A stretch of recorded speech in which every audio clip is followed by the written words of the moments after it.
ফুলকপি আলুগুলোকে ফ্রাই করা আছে একদম লাল লাল করে। আর এদিকে কড়াই 5 ফোড়ন দিয়ে দেওয়া হয়েছে। এবার এখানে দিয়ে দেবো পেঁয়াজ কুচি, টমেটো কুচি, ক্যাপসিকাম কুচি।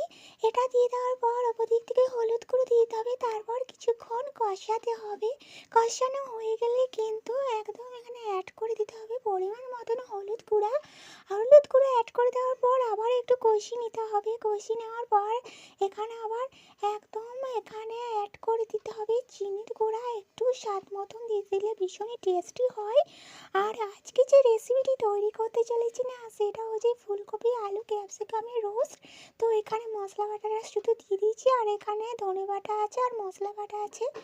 আর এখানে আবার দেখো কষিয়ে নিতে হবে। জাস্ট এখনই কালার দেখে নাও, এত সুন্দর কালার এসছে, দেখেই মনে হয়েছে খেয়ে নিতে হয় না ফ্রেন্ডস? তো চলো, তারপর দেখো একদম এখানে ওয়াটার দিয়ে দিতে হবে পরিমাণ মতন। তারপর আবার একটু কষিয়ে নিতে হবে।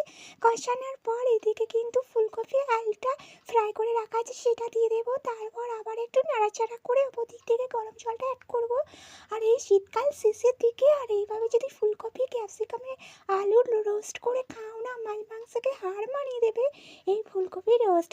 তো পুজোর একদম লাগছে বিয়ের বাড়ির স্টাইলে ফুলকপি রোস্ট, দারুণ খেতে হয়েছে সেই